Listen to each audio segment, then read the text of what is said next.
Hello, hello. Here we are today. I have a really interesting guest with me who is going to join me in a conversation and discussion, and we're going to get into some nitty-gritty about long-term relationships and the myths that exist within long-term relationships.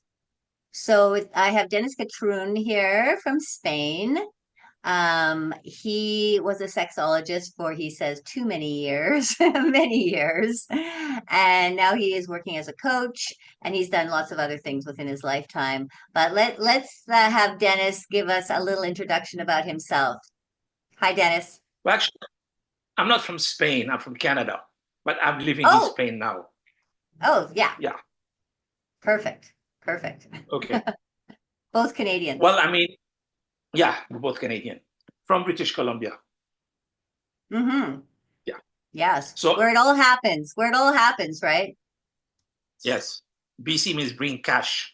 Um, so, after I graduated with a degree in psychology, I wanted to do something different, and I studied addictions. So I did 1 year Mm. of a certificate in treatment of addictions. But I got tired of that because I realized if I don't have an office, I would have to work from home. Inviting addicted people to my home would not be very safe, especially if they are in withdrawal and are looking for cocaine. I didn't think it was very safe to bring them to my home. So I went and did the master's in sex therapy. And that's how I What's got safer? started. Yes, yes. And at that point, I specialized in the G spot. It was in the 80s, it was very revolutionary, the G spot. And that's Yes, the about G it. spot. Yeah, Yeah. the G spot is still revolutionary. I can't believe how many articles are still questioning whether the G spot exists and what's the purpose of it and on and on. But that will continue for a while until every human being understands that there's more parts to the woman's body. Yeah. After writing a 350 page paper and reading hundreds and hundreds of uh, periodicals and books and so on, I could not conclude whether it was a myth or a reality. There was no Hmm. actual, at that time, conclusion Yeah, that could be drawn from the literature review. Um, right. Everybody's guess. Yeah, Yeah. yeah. Well, okay, well that's a whole different topic, but do you conclude that it exists now? Or that there is some part of the body that can be stimulated, create orgasmic reaction for a woman, and um, release some kind of ejaculate. Yeah. I mean, physiologically, it makes sense. At conception, the fetus is female. It becomes male later. So every part of the female is found in the male in a different way. The clitoris Hmm. becomes the penis. Why do men have nipples? There's no actual functional reason for that. But because men are the product of a female fetus, it probably would make sense. Hmm. There's no there's no prostate in the female, but apparently the fluid that female ejaculate is prostatic in nature. Hmm. So there's the ancestor of the prostate in the female. Hmm. So That it's very that makes a interesting lot of physiologically. yeah, Yeah. physiologically it makes a lot of sense. It makes a lot of sense. But as in physiologically as well for women, it's open just the discussion of different points within the vaginal cavity, the walls of the vagina, that there are different points that are really sensitive and can create lots of pleasure for them. That discussion in itself has just opened a whole new world for women to enjoy pleasure in a completely different way. Yeah. We go back to what Freud said. He said that the immature female has a clitoral orgasm, but when she matures, she has a vaginal orgasm. And that messed up a lot of people at that point because in those days, there was no distinction. It was just an orgasm is an orgasm. Mm-hmm. Mm-hmm. Now, Mm-hmm. if we think about it, the the sensation of the female ejaculation feels like you want to pee, and Yeah. nobody wants to urinate in front of their partner. So they have a tendency of inhibiting the reaction. Those who are more open will probably release it, and that's fine.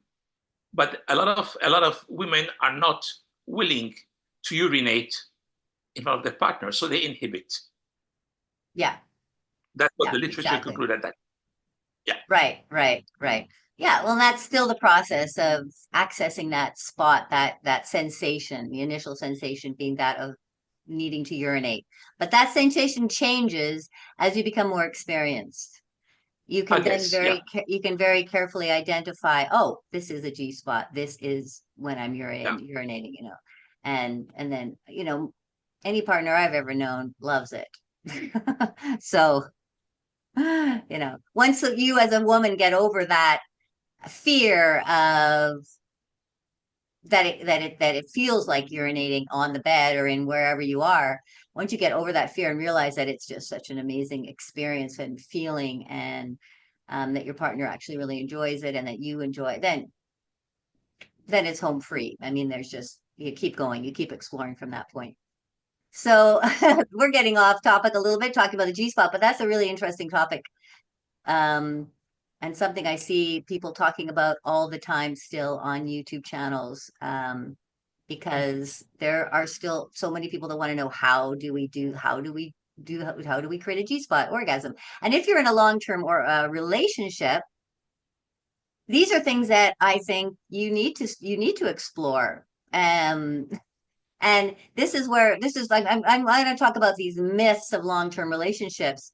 Um, let's say the first myth here is sex will not continue to flourish if you're in a long-term relationship. This is a myth that people have, that it will, as you get older, sex will just kind of peter off and it won't exist anymore. So let's talk a little bit about that, because this for me segues from the ability for women to orgasm, and that, okay, there's the G spot, but then there's a lot of other spots that exist within the female body. Sure. And and these spots that we connect to, and these different forms of orgasm, in order to access them, this we have to flourish in our relationship, Yeah. right? Communication. You Communication. So comes down to communication, you think? First of all, people are the product of their environment, their education, their religious beliefs, or their non-religious beliefs, society, whatever their friends tell them, and that all accumulates together, and they become a person with their own ideas. Yes, there is a problem physiologically when you're older. You slow down. Your desire is not, well, the response to desire is not as powerful as it used to be. I think the desire can still be there, but responding to it might be different. But Mm-hmm. as long as you are willing to continue to explore, there are other things that you could be using to compensate for what you used to do when you were 20 years younger. You can use lubricant, you can use other things to increase stimulation. So pleasure does not necessarily disappear, it just takes on a different form. Mm-hmm. And Mm-hmm. we've seen that with folks who have, for example, spinal cord injury. They may not be able to achieve an erection, but they can still orgasm. They can still transfer the sensation. You can train your body. Why is it that some women can have a nipple orgasm and others cannot? Mm-hmm. It's training. You can teach Yeah. them to be orgasmic with their nipples. Yeah, I agree. And that's it. That's the level that one needs to start going to. You cannot continue to have the same kind of sex that you had when you started, when you first got together. And for sure that's over. So then it comes to the point of, where what are we going to do now? How are our bodies going to respond to the different stimulation that we give each other? What desire do I have now? There's so many questions that come up that have to be explored. that you have to tap into for yourself to start understanding your own body and the changes that take place. Maybe at one point you did not have such sensitive nipples, but later on, after you've had children and you're a little bit older, now your nipples are way more sensitive and they require a different kind of stimulation, right? Even from day to day, sensitivity can change. Mm-hmm. Mm-hmm. I agree. I agree. Yeah. I'm finding a lot of people that are on my channel, there's a lot of men on my channel. They're feeling like their wives are just not into sex anymore. They don't want to participate. They don't want to talk about it. And I keep trying to, and I would like your opinion on this too, because I do work with many women as well, and myself as a woman. Women want sex. Women want to have intimate connection. Maybe they definitely do not want to have what they've had in the past. They want something Mm-hmm. different. They may not have any idea what that is, but they know that they don't want to have what they had before. Yeah. So it is that moment in order for you to start flourishing in your sex life, because it's absolutely possible, is again is the communication that's required. Yeah. Yeah. Ideally, a couple should grow together. In the best world, they would grow together. And as they go along growing together, they would exchange information as to what they would like to explore, how they would like to do it. And basically, as long as they agree on the rules, anything goes. If they agree, it's fine. Yeah, And exactly. As long as it's hopefully, consensual and you exactly. agree. Yeah. Yeah. Yeah. Yeah. If there's no coercion, no kind of pressure put on, then it's great. They can have a date night when they explore any kind of fantasies they want. That's fine. That's fantastic. Go for it. Mm-hmm. Make sure it does Mm-hmm. not compromise your relationship in the long run, and make sure that the rules are set, established, and followed. Yeah. Yeah. Um, and so this is that level of communication that people seem to be having the problem with, like even just starting the communication or um listening, hearing what their partner has to say. So what do you advise for people that are just they've been together a long time, they have had a sex life, but now it's kind of petered off and they would like to start again or he would like to initiate this again. What do you advise for them to move forward? Create a safe space to communicate, where you can say whatever you want to say without being judged. Open up Yeah. and don't criticize. Put your feelings out, but don't blame. Yeah. Don't Yeah. say every time I see you fight with me, and no, that's not the right way to say it. Lately, I've been feeling this way. I Yeah. feel I'm not responding very well to some of the comments that you made. Mm-hmm. Mm-hmm. Again, no blame, just state facts. It's Yeah. not as easy as it sounds. It's not that easy. It takes some practice. That's why ideally people go to a therapist. And the therapist can create the environment and he or she will allow the couple to communicate together in a safe environment. Yeah, exactly, exactly. I think it's really important what you said here too about creating that safe environment. It's not just throwing it at your partner at any time of day. It's okay. I would like to have a conversation with you, something about our intimate life, something more intimate.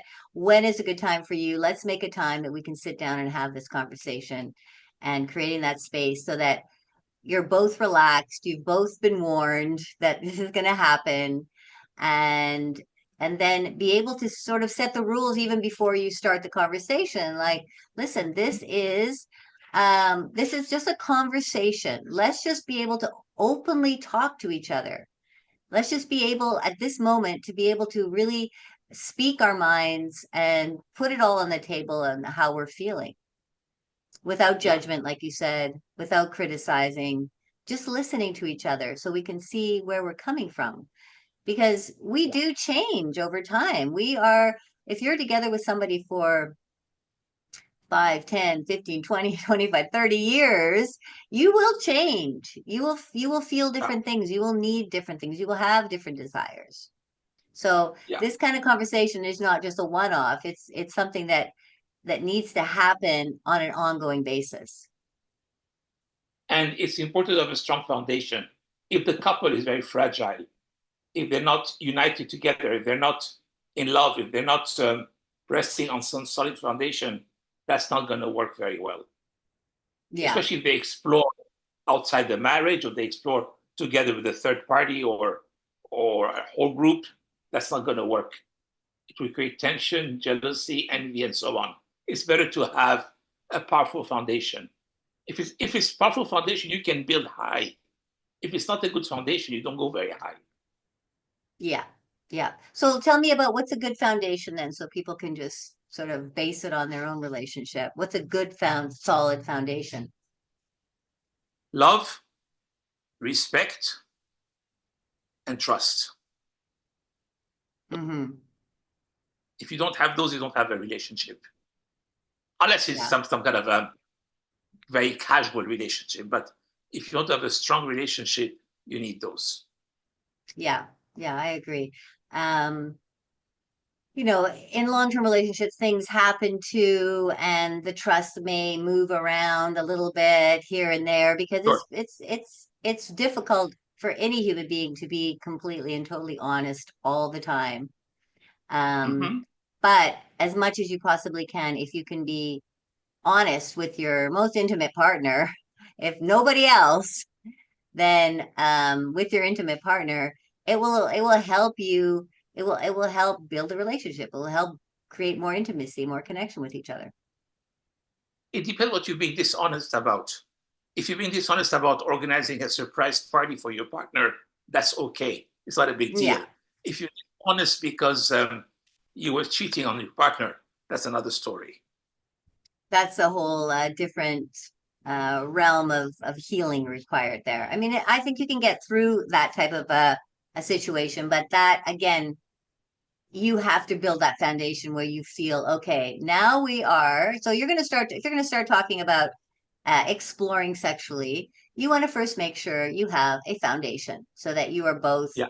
solid with each Mm-hmm. other, with who that Yeah. person is. Yes, I trust my husband or my wife. Yes, I feel like we respect each other. We have a solid base. Maybe we don't have sex right now, right? Mm-hmm. But we want to somehow open that up, open that area of our life up again. Timing is very important. You don't suggest to your partner to go to a swingers club when you come back from your honeymoon. It's way too soon. Yeah, Wait a few more years before you do that. See how the relationship builds. yeah, Then there's if you have children, that also changes things. absolutely. Yeah. Yeah, it does take time. It takes time. Like when I talk about long-term relationships, it can be a couple of years as long-term. Um, but I do agree that before you do start exploring, like going out and having threesomes, going to swingers clubs, doing all sorts of crazy explorations as a couple, you need some really solid time together to make sure the two of you are on the same page, you know each other as well as possible, you feel good, you've had some good sexual experiences as a couple, Yeah, because that jump is big, that jump is big, just suddenly bringing someone in. It brings lots of complications if you're not ready for it, right? yeah. I had a client, she was in her mid 40s to early 50s. She had a boyfriend. Every Saturday night, they would go to this place and they would put mattresses on the floor, and there were 10 other couples there. And it was a free for all. And they had made a commitment to each other that they would not look anywhere outside that group because they didn't want to use any prophylactics. Right. but they were doing it with no protection, trusting each other Hmm. every Saturday night. Hmm. And there was one rule: no is no. Yeah. So if you approach someone and they say no, you have to respect that. Yeah. Yeah. That's a pretty important rule and standard rule that I see. And this is like, this is where I see a lot of couples getting stuck. They may want to go to a swingers club, for example, or a sex club just to sort of check it out. But there's all this fear about going and what it's going to be like. And then maybe is it too crazy for us? Maybe I don't want to do this or I don't want to do that. Most of these places really respect no. You just have to say no. Sorry, no, not Okay. tonight. Yeah. But I should tell you one more thing that I left for the last. Um, this relationship did not last very long because I saw her a year later Yeah. and they had broken up because the guy assumed that he had a free for all, he could do anything he wanted. And he was Mm, going seeing other people.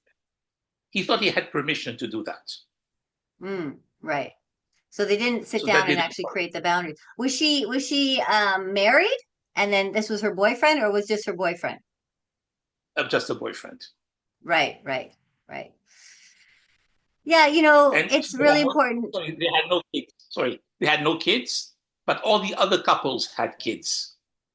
Right. So for them, it was kind of the empty nester uh, reaction that they had, all the other couples. They were at a stage in their life where that's it. I mean, for years they had evolved separately because of the kids. They did not connect very much. But then later on, when the kids were gone, what do we do now? So we were Yeah. trying to reconnect by doing that. Yeah. I think a lot of people hit that spot too. Like once the kids have grown up, even when they're at the point of a teenager level where they're busy with their lives and you're sitting there with your partner and wondering, okay, now what do we do? What do we have as a couple? Um, Yeah. this is a good opportunity to start to talk about sex, and this is another myth that I've written down here. Your partner knows what you're thinking, where we think, and you do know to a certain extent things that your partner are thinking when it comes to sort of habitual things, but you really never know what your partner's thinking about sex unless you have conversations about sex. You may know that they're thinking about sex, but you may not know what they're thinking about. Yes. Sex can be a very wide topic. Yeah. Yeah. Yeah. So Yeah. I don't agree that every partner knows what his partner is thinking about. I disagree with that. It would be too Hmm. simple. Yeah. Yeah. Well, I'm just putting it out there as a myth that as you're together for a long time, there's this myth that you know what your partner is thinking. And I think, in my own experience and from experience that I've seen with couples that I've worked with, as you spend more time together, there's more need for communicating about all sorts of different types of things because sorry, my phone's, um, you change, your desires change, you as a couple change, you are, as you get older, even as an individual, as you get into the different phases of age, you go through different changes. And it again, and this is something I keep going back to all the time, is that when we initially come together in a marriage or a relationship, we think, oh, okay, I'm in a relationship. Everything's fine now. Like my sex life is going to be great. I've got a relationship. I'm married, and it's going to go all sweet and it's going to go nice and smoothly. I don't think Mhm. we all think that exactly, but there are these elements that, oh, well, the sex life is okay now. I don't have to worry about looking for sex or having sex because I've got someone to have sex with, or this part of my life is set now. But it's not the case because we're spending years with each other, and both of us are changing and growing and learning and the world is changing as well. So we have to keep a communication line always running between the two people. Yeah. Do you know what food lowers your libido dramatically? What lowers libido dramatically? No, what food? Food. Yes, No, let me know. Let me know. What food? the wedding cake. Um, The yeah, wedding cake. Well, yeah. if you're in a Well, wedding and you feel like what the hell am I doing here? That's not a good start already. no. But as we said before, during someone's life, there was going to be a lot of obstacles, temptations, hardships. Um, all those things are going to interfere with sex lives. And I mean, today you go to a restaurant, you see a couple sitting eating together, and they're all staring at their cell phones, and nobody's talking. Hmm. Yeah. There's too many people are not making time for each other anymore, not as Hmm. much as they should. Yeah. Well, it has really become a scenario now where we've our lives have sped up, although we have all of these tools that are supposed to help us to give us more time, but actually we have less time and our lives have sped up. There's more things that we need to do. A lot of people are entrepreneurs and they're working 24/7 instead of, 9 hours a day. And it's just the constant information overload that's happening. And in order to get back into that sexual connection, we have to put time aside, like everything out of the way. Going into the Hmm? sexual dimension requires focus and presence, Yeah, right? yeah. I used to ask my And clients, "Do you schedule a date with your partner?" "Why? We're married." "No, no, no, no. That's not how it works. You need to schedule time with each other and for each other. exactly, No exactly. kids, no cell phones, nothing. No TV, Yeah, nothing." yeah. It I think it's kind of like one is almost looking at your marriage like a part, a kind of a, I don't want to say business, but it is sort of something that needs to have a certain kind of attention, like you would give these other parts of your life attention. You would, if you had Yeah. a meeting, if you're going to excel in your business, you have to set meetings and you have to sit down and be present with somebody and talk to them and make plans and organize things. Well, it's the same thing with your sex life and your relationship. And I'm going to focus on Yes. sex lives because that seems to be the biggest problem that people are having in my world. But you have to schedule that time that you're going to sit down, put everything aside, or you're going to plan a sex night together. It might just be an intimate, cozy, cuddling night. It might be a more sexual type of evening or hour even, but you need that time to just focus on that. Maybe talk about it. Yeah. Find some kind of connection there. Yeah. And you need to understand that as you get older, reaction times are slower. It will take you longer. So don't give up. Continue. Hmm. Persist. Yeah, yeah, absolutely, absolutely. Well, this is another myth that I found, that if a partner doesn't want me always, then they don't want me enough. And this is also something that changes in the relationship around sexuality. You're not all over each other all the time, obviously, because you've been together for a long time and you have this whole history. And but what you can do, let's talk about the kinds of things that you can start exploring, because there's a whole world of sexual exploration, and I don't think that there is an end in the way that you can explore. I agree. You can explore in so many different ways.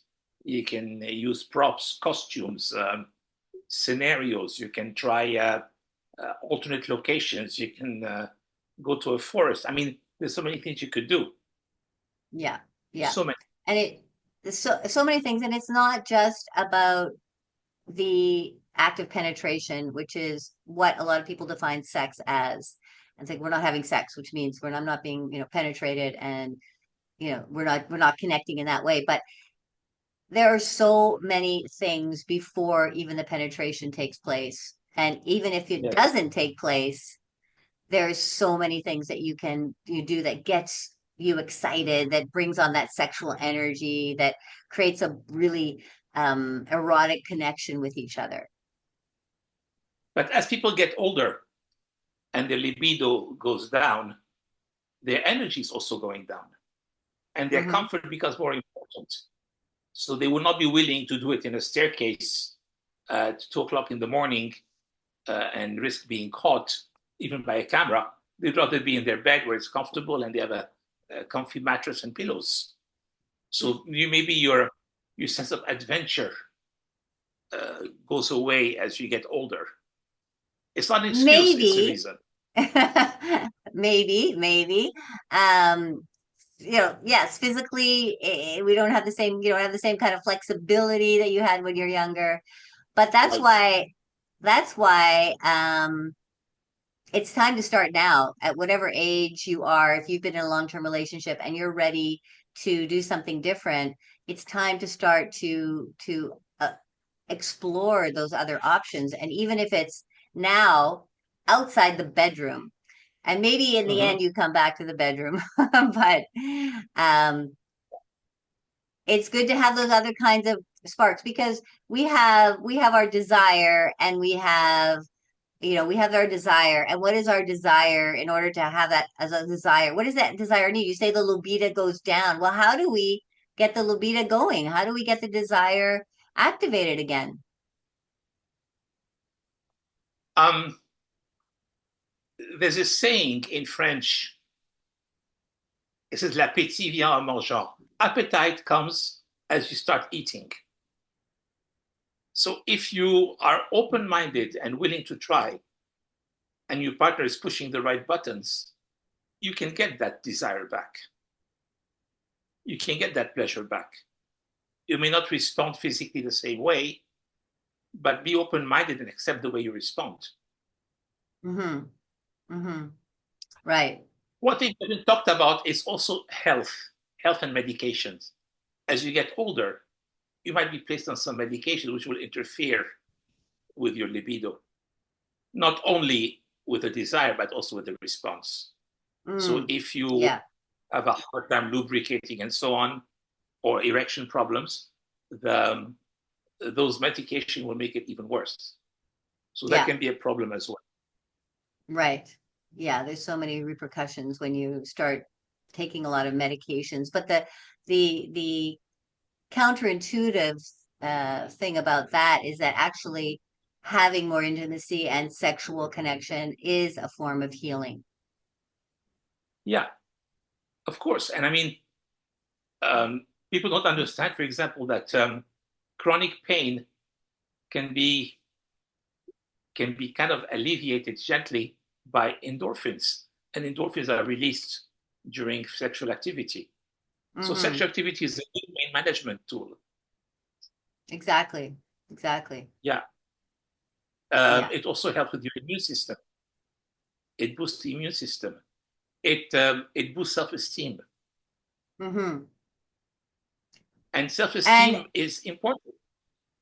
exactly. And as we get older, um, we need all of these things even more than when we were younger. Absolutely. We want to feel younger within our bodies. We want to feel healthy. We want to move through our life feeling joyful, feeling, the endorphins moving in our body and feeling alive and feeling the energy going. But with and there are things you can do to create those types of feelings, but the sexual connection, the desire, if you let the desire really build and grow, and you take some time to grow your libido, to connect with your Yeah. partner in a way that's more desirous, and that's really tapping it into desires that might feel a bit strange or funny or scary, Yeah. but that's okay. That's okay. That's all part of desire. Desire feeds on excitement, but also on fear. Do you Mhm. agree? Yeah. And as long as you can laugh with your partner, and have fun with the whole situation, you're doing good. As you said before, penetration is not mandatory. Just a simple skin to skin contact can be beneficial. Yeah. It need not Yeah. be a penetration or anything like that. It can be a connection. Exactly. Exactly. Um, so I had this other myth here that was compromise is the key to a healthy sex life. What do you think about that? I didn't get the first part of the question. Sorry. Compromise is the key to a healthy sex life as a myth. Compromise. I think it's more understanding than compromise.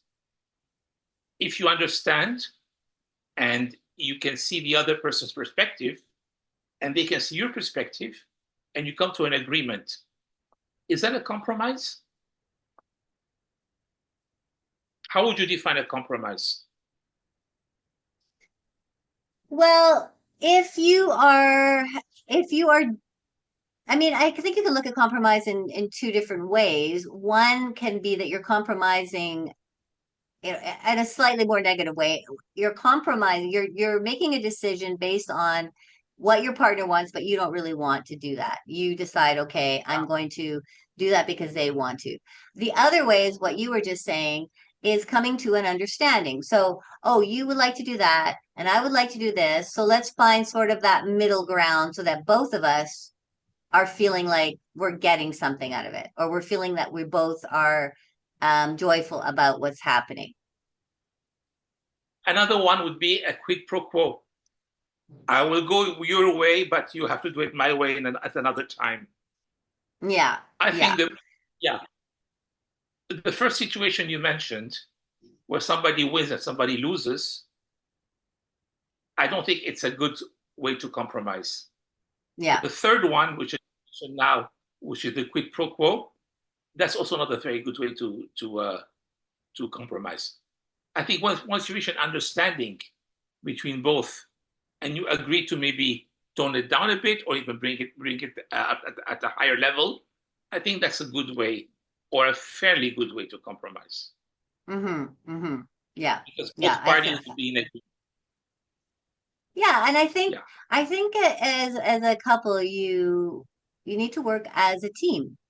You know, you've come together and you've decided to stay together. You love each other. And you know, a lot of people that I've worked with, that I'm working with and have worked with, they say, you know, the first thing I say, well, are you wanting, you know, do you love each other and are you staying together? You know, let's get a base. And if you are, then I think if you could start to look at it like you are a team, that you have to find that middle ground. But I'm also, I want to talk about this with you because this is also um, a myth that no sex is the default. no sex is what? The default. So I see this all the time with couples where one couple doesn't want to have sex or is not opening up and is shut down. The other couple, the other partner would like to explore, would like to have sex, would like to talk, but is having problems connecting with their spouse, so there's just no sex. Mm-hmm. That's not a good idea. So that is definitely not a good idea, and I see that a lot where, well, she doesn't want to have sex, so I guess we're not, or he doesn't want to have sex, so we're just not having sex. And I don't think that that is a fair situation. That is, you know, that's just taking it all for yourself and not having any kind of not well, I don't like to use the word compromising, but it is like compromising in the sense of coming to an agreement where both of you can be satisfied. Yeah, I think there's many reasons why somebody may not want to have sex. There could be, for example, a physical problem. There could be a trauma that happened in their lives. There are many reasons. I had a client. He got married when he was 27 or 28, many years ago. And Hmm. his wife at that time was maybe 4 or 5 years younger than him. It was back in the 60s or early 70s. Hmm. And at that time, of course, there was no no premarital sex, nothing like that. So they got married. Honeymoon night, nothing happened. She was way too tired. I think, in retrospect, I think she had vaginismus. Oh, okay. And she did not know what it was. And he felt he was giving her too much pain. So he was very respectful. He slowed down. He stopped. And he tried again another time, still the same problem. But she never went to see a gynecologist to discuss that. So what he thought was, okay, every time we go into bed, I feel like I am imposing horrible pain on her. I don't Yeah. want to do that. So he had his entire life having a parallel life with her. He had an alternate life with other women. Right. Sometimes it Did was occasional, did she sometimes it know? was, Did she know about it? whether she knew or not, she never said anything. But I don't think you can keep up a whole life of lies and deceits without your partner finding out at one point Yeah. or another. Yeah. And she never went to talk to anybody about her problem. No, no. Yeah. Yeah. That's where I kind of like it kind of that's where it kind of falls into this category of no sex is the default, where Yes. she had just said, okay, this is a problem I have, which is possible to rectify, to cure. There's some kind of blockage, there's some kind of trauma, there's something that's going on with her that definitely is causing this inability to receive her partner and the pain that occurs. Definitely there's a way to make your way through that. But she's just refused. Yeah. Yeah. And that's quite sad when that's kind of a situation happens, because in a relationship, what you have to be able to look deeper within yourself. It's not, and I get this too, a client saying, well, she just doesn't want to talk about it. She doesn't want to, she pulls away when we start talking about it. Of course, I'm not sitting there with the two of them. I'm just talking to him. And I say, listen, this is your relationship. You are like a reflection of each other to a certain extent. Yeah. So it's a dance. It's a dance that the two of you are doing. It's not just they're the problem. Nothing's wrong with me. It's a dance. It's a journey that you're going on together as a couple. And yeah, you need to help each other. You need to support each other. You need to work with each other and help each other get through the difficulties that you've gone through. I think there's a very, very high percentage of people that have trauma that they have to deal with. I mean, probably almost everybody at a certain, different levels of trauma, but trauma around the sexual is massive because it's been so taboo for so long. It's been so repressed for so long. And yeah, what do you find with people that you've worked with and trauma? It's, I mean, there's a lot of things to work with those people. It's a whole deconstruction process. Um, and in some cases, they don't want to relive the trauma Yeah. uh, about it. And Hmm. sometimes they need to see a psychologist, not a sex therapist, Yeah. or even be referred to a psychiatrist. Hmm. Yeah, and it depends on the complexity of the trauma that they've gone through for sure. But Yeah. there's always a way that you can heal. There's always a possibility of being able to reveal what's really going on, whether it's, if you can't talk to your partner, you can definitely talk to a coach, a therapist, a psychologist, a psychiatrist. I mean, there's so many people out there that can help bring out what it is that's holding you back from really feeling that joy in your life.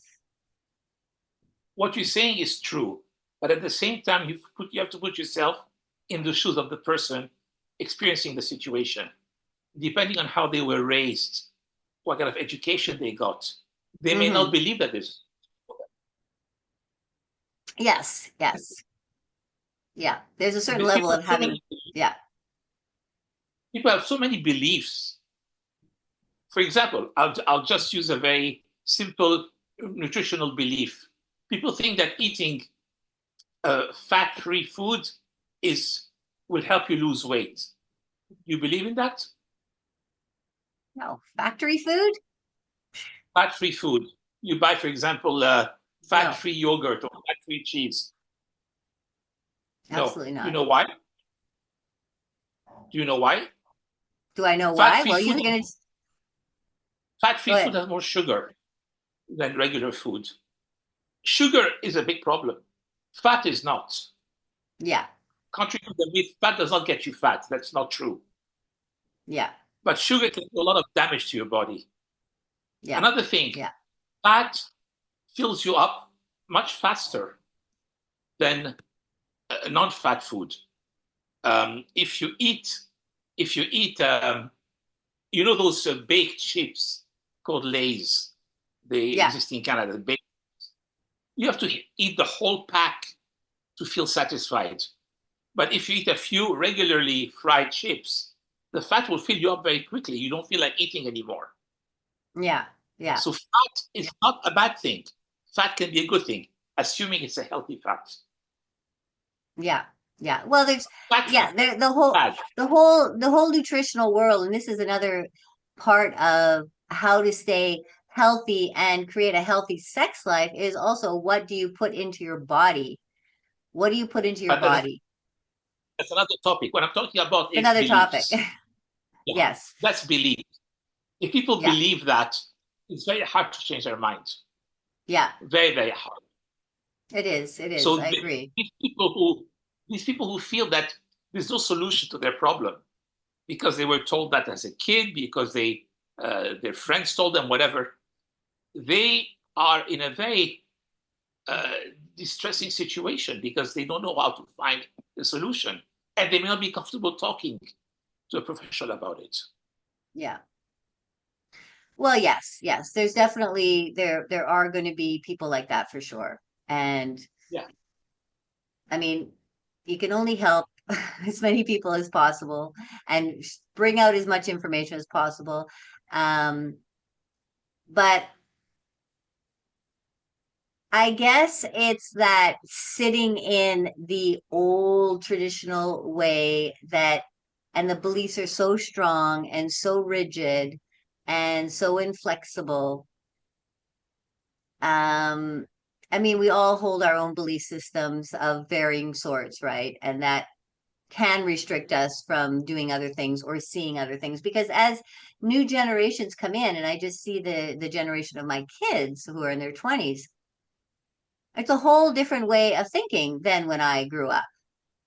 So yeah. why do I want to stay in this system when this new system is coming in that is very different, that's unique, that's more expansive, that's more that brings more well, whatever, just more of whatever, all sorts of things, but questions old beliefs, deconstructs them, looks at things differently, and then every generation coming in is bringing all of this new information, right? And I find like as people Familiarity, get older, they just want to sit in it. They don't want to sit in the old stuff.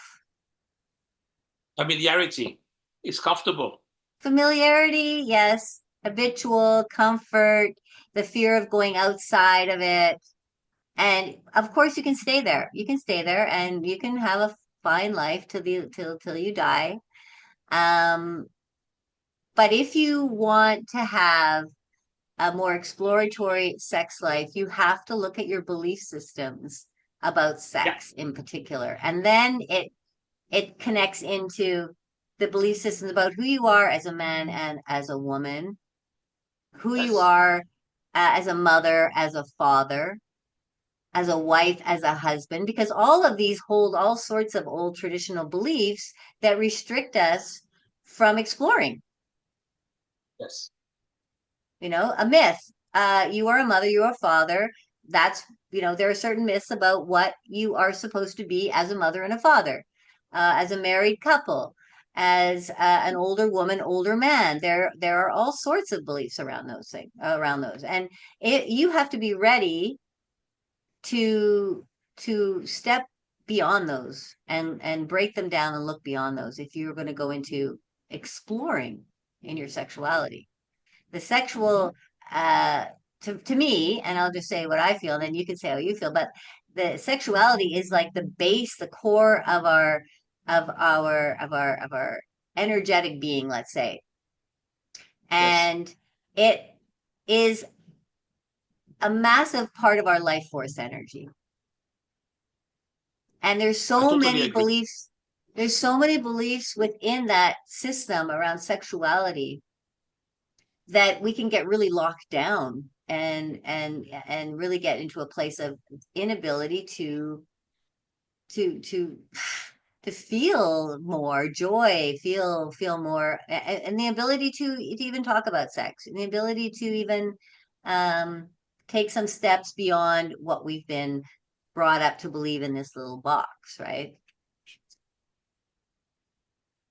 But not everyone has this curiosity or the No, desire to explore. Yeah. no, not talking to, we can't talk to everybody. That's impossible because, and so, yes, there are people on my channel who are in that situation where they have a partner that is very closed into their box and their belief system and refuses to move from that system, no matter what. Okay, so you have to accept your partner at some point and say, well, that's the way they are. Yeah. Am I going to stay with that, live with that, and find a solution somehow, or am I not going to? Yeah. Ultimately, you have to make a choice. If you are the kind of person who has then busted out of the box and you are just like, I want to live my life differently, I want to do different things, I want to explore differently, then there's definitely a conversation needing to happen with you and your partner. Yeah. And not everybody's at the same level in their development. Some people are more advanced and they are willing to take on more daring projects. I'm using the word project between quotes. And Yeah. they also have to be mindful of what level their partners are at and maybe talk to that level, maybe find a compromise and talk to this at the same level. Hmm. Yeah, option two. Yeah, especially if you're going to stay together, you say, yes, I want to stay with my partner. We're going to be together. Um, and that's like that's what I was talking about on my last video. I was just about how you approach your partner. It has, you know, you have to really watch what your partner, how they react to everything that you say in order to know what is the way to approach them so that they're going to feel comfortable, so that they're going to fear away from what you're saying. They're not going to turn away. And if they do, you know, okay, I went in too strong, find a different way to approach them. So Yeah. it's it's uh it's tricky when we, you know, we are put together in these relationships that we believe, this is also the belief that we have to stay together for a very, very, very, very long time. Yeah. And sometimes the conversation can start because you've planted a seed and it takes some time for that seed to grow. So Yeah, you talk about it, you may get a refusal, or I will think about it. And then yeah, later on, it's going to take on a different form. And it, maybe conversation will become more possible and yeah. can So yield better. again, don't give up. Don't give up. Like you said earlier, you plant your seed, the seed, and then revisit it. Wait a week or two, revisit it. Wait another week or two, revisit it. And it takes But don't sometimes it, harass. Don't don't harass, harass. don't harass, don't nag, come in gently. But I always say, like, don't give up. If you're going to stay with your partner and you would like to make some kinds of changes, then you can't give up. You have to keep finding different ways. And I think it's important to say different too, different ways to approach it, different ways to go into the conversation. Maybe the environment wasn't a good environment that time. Maybe your partner wasn't in a good space psychologically at that moment. You know, there's always Mhm. all sorts of different things that can cause difficulty, right? You also have to address the concerns of your partner, whether the partner Yeah. expresses those concerns or not. If, for example, your partner might be afraid that if you open up the relationship, you might go out and meet a lot of other men and leave him. So you need to be able to address that, even if they don't express that concern. They might Yeah. express other concerns, talk about them, and Yeah. or you may agree that we only swing together. Nobody's going to branch out on their own. It's always together. Hmm. And they might be afraid that you're going to do it on your own while they are doing something else. So you want to address all those issues with Yeah. your partner. Yeah. I mean, there's so many things that you can talk about when you start opening up the box. And I do want to say, like, it's not necessary, it's not an easy route. Okay. It is a route though. It's a route that you are going to open up, you're going to expand as a human being, as a sexual being. But there are, there's steps you have to go through. You have to be really curious, you have to ask questions, you have to um discuss, what if this, what if that, what are we going to do? Put up some boundaries and keep letting the boundaries become, let them change every time you go out, reinitiate the boundaries, um, and find ways that both of you can be comfortable. But I see hundreds, I see thousands of couples that are exploring and having the time of their life. And they are in their 50s, their 60s. They are on a second wave of reconnecting as a couple, or maybe they have left their partner, and now with their next relationship they say, I'm going into this differently. I'm going to be, more open, more conversational. We're going to go to a therapist. Like, I'm taking this in a different route. And I see that as well, where then they realize, like, well, I don't have that much time left and I want to live my life, and I want to live it the way that I want to live it. So that's okay too. I don't think that we have to feel that we have to stay together no matter what.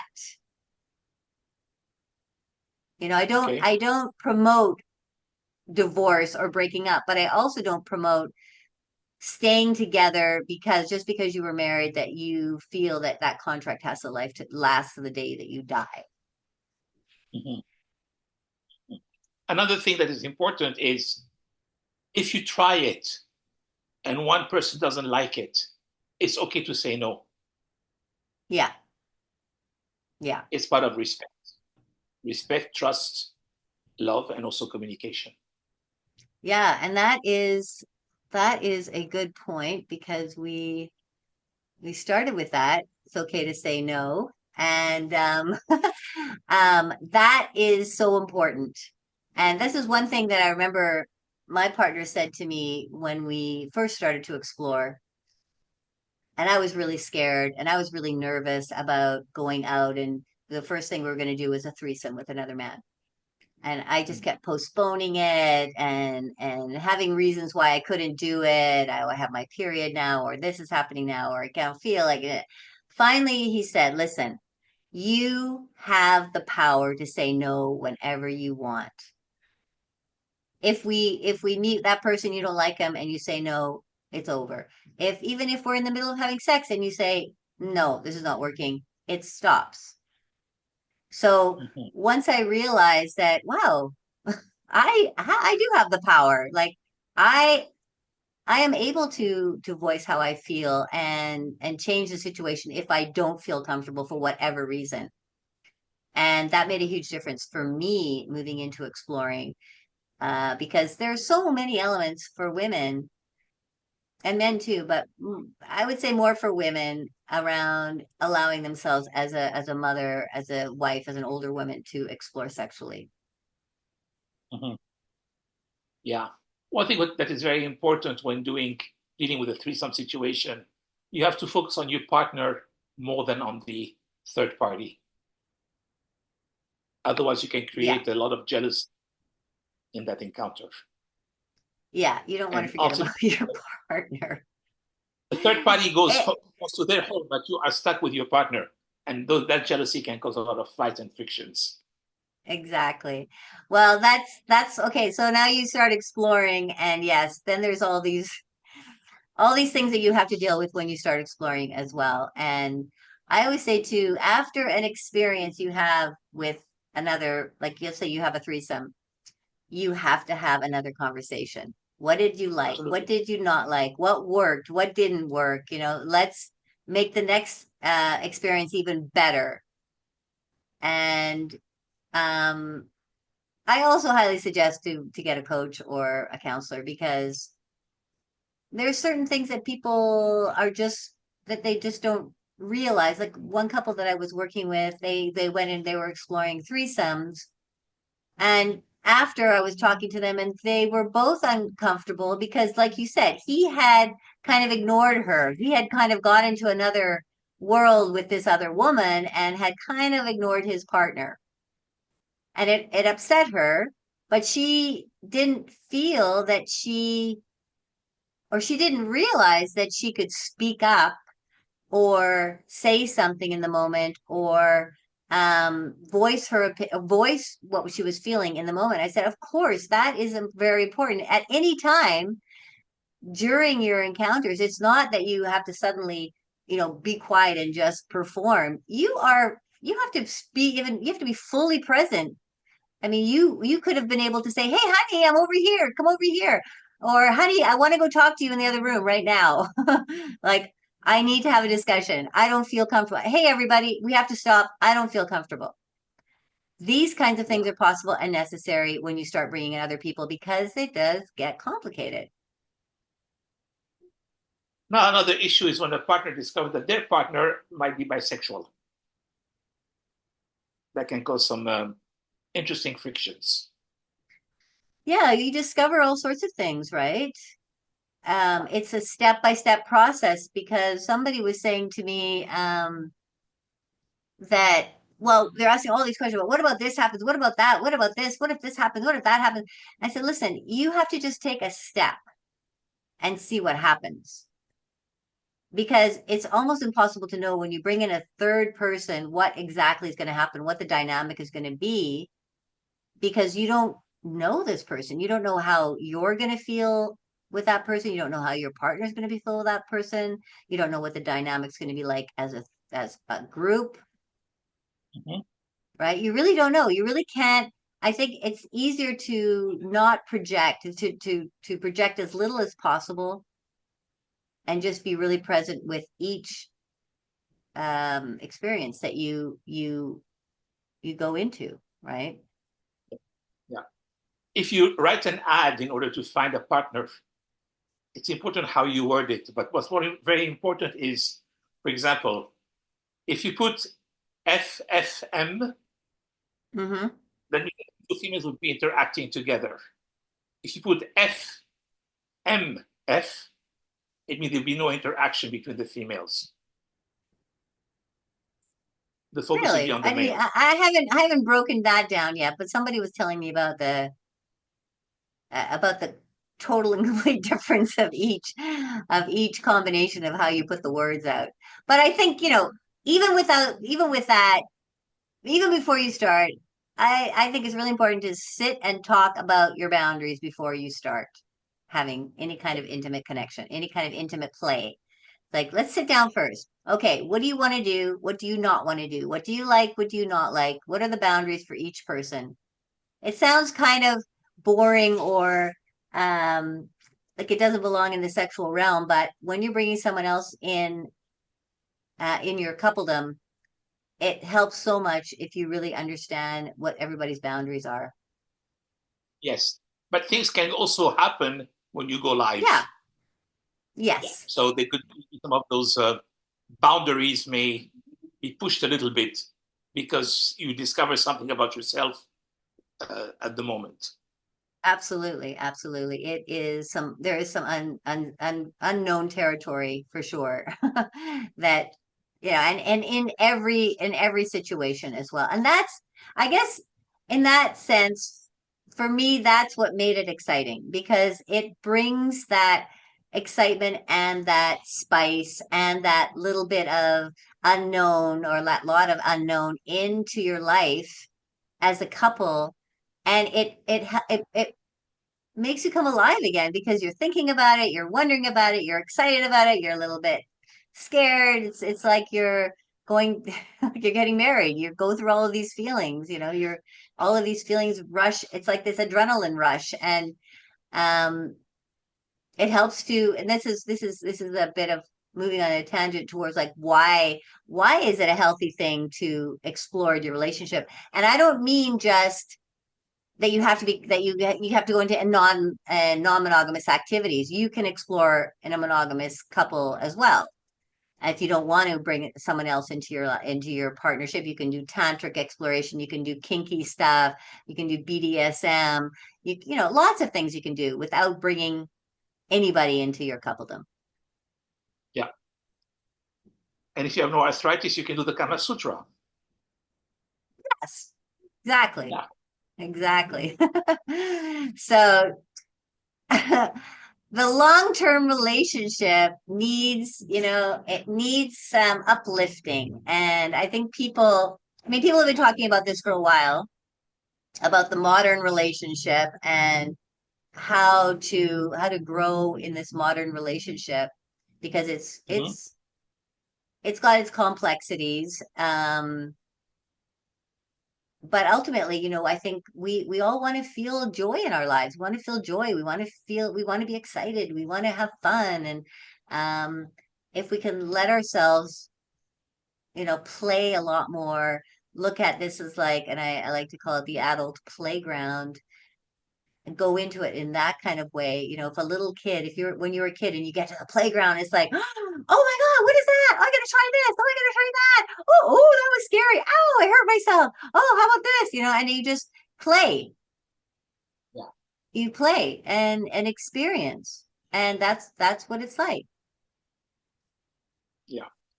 One thing I've noticed is usually when they try to set up a threesome, it's only one party that gets involved in the selection. But it's important to get the other party involved in selecting the right partner. So they may Yes, look at pictures, read profiles, especially if they do it online. And then when they go to meet that person, they should agree on some kind of a code, whether it's okay or not okay. absolutely. Absolutely. You have to work like a team. You Yeah. have to work like a team. Um, and definitely I suggest like have a no play meeting first Yeah. just to get to know each other. Is this somebody you want to bring into your coupledom? Do you both like this person? If one person says no, forget it. Go to the next person. Find someone else. If one person's like, oh, I really think this will be really great, and the other goes, no, I don't feel good about this. Move on. My turn to ask you a question. What's that? My turn. My Yes. turn to ask you a question. Go Do you ahead. think it's preferable to have a threesome with a complete stranger or with somebody you know? I think either way can work. Okay. Um, in my experience, it's been mostly strangers, complete strangers. Okay.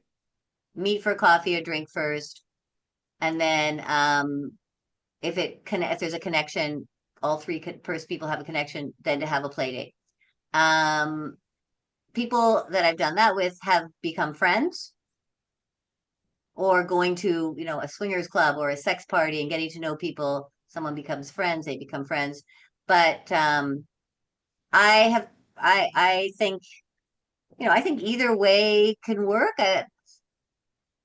You know, it just you Yeah. have to have the conversations with each other. You have if I've had lots of people ask me about what about our friend wants to join. What do you think about that? So well, as long as you are all on the same page and you create your boundaries together and you have a conversation about what works and what you want to do and what you don't want to do and talk first to make sure it's really something as a friendship you want to go into. Mhm. Um, then I don't see why not. Yeah. Well, the thing is, when it's a friendship, you're crossing a line. And once you cross that line, it's very hard to go back. With a stranger, You can cut it off very easily. Yes, yes. But I have had friends that people that became friends that were partners and sexual partners and that are now just friends and no interest in we both moved on. It was that period of time that it happened. I think things can move through one's life if you are an adult and you have adult conversations and you know where each of you stands. There's always emotional things that will come up, and some people will trigger you more than other people. You can't know though until you've taken the step. Yeah, yeah. It's like dating somebody at work. It's Yeah. great as long as things go well, but when things turn sour, you're still meeting that person every day at work, and that can be a problem. Yeah, it can be a problem or not, as long if you're mature people and you've been able to talk it through and it didn't really work out. Okay, it didn't work, so let's move on. Mhm. If you are not able to get over that for whatever reason, and there are situations that happen like that. I mean, and friends come and go too. Friends don't That's true. necessarily always stay for life. Um, but you do have to live with yourself. So you have to decide what works for me. Am I good with this? Am I happy in this situation? Right? Yeah. Yeah, we've gone in a lot of different tangents because there's a lot of information, a lot of stuff to talk about around this long-term relationships. And I think we've hit a lot, I hit a lot of really, really great points, um, and a lot of great information. And if anybody has any questions, you can ask questions below. And Dennis, if there's questions for Dennis, you can put them down below as well, and he can answer them. I'll let him know, and we'll we'll get some answers. But thank you, Dennis, for coming on and giving me your perspective. And Thank you for having me. yeah, yeah, it's very, very, always very interesting to talk about uh, this realm of relationships, because I think we do get really stuck in these old myths and these old ideas of what a long-term relationship should Yeah. be, especially if you've had kids and you're now in your 40s, 50s, 60s. Do you have any closing words for people in that scenario? We discussed today what divorce lawyers don't want you to know, so that's good. Um, but it's a multidimensional problem. I mean, issue. It's not just one dimension. There's so many things to take into consideration. Uh, but ultimately, it comes down to having a good discussion about it and addressing whatever fears and blockages people have that will prevent them from growing.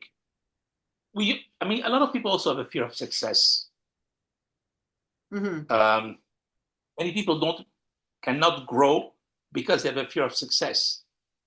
They think that if they become successful, the universe will send them an incurable disease, or they're going to be kidnapped by aliens or whatever. But that's not true. That is just not true. So as a coach, I work with people who have blockages and try to remove those blockages before they can move on to the next phase. Hmm. Hmm. Yeah, And there's always blockages to move every moves, especially around yeah, sexuality, for sure. probably more than anything else. Yeah, yeah, I agree. But I So do see in go ahead. it's so interesting that such a powerful life force has to be so complicated. It need not be so complicated. We Yeah, complicate things. yeah, we definitely do. We definitely do. We complicate them. We attach a lot of fear, and then it restricts us from just seeing that, oh, this is like once, just as an example, this whole taboo of a sex club. Once you actually go to a sex club, it's There's nothing complicated about it. It's just people who want to have fun, that are open about sex, and it's very natural. It's very, very natural scenario, very natural environment. And it gets so complicated because of the imagination people have around what they think it's about and what they think people are doing and what they think that they're going to lose control and then they're not going to be able to make any decisions and people are, it's just all sorts of things complicated when it's actually a super natural form of being. And once people enter that, they realize, wow, what did I wait so long for to just do what's natural, Hmm. you know? Yeah. So on that note, I'm going to say thank you so much, Dennis, for being here. Really appreciate it very much. Thank And you. yeah, I hope to talk to you again sometime very soon. Great. Okay, take Thank you very care. much. Yeah, you Much too. love making, everybody, and we will see you again soon. Bye bye.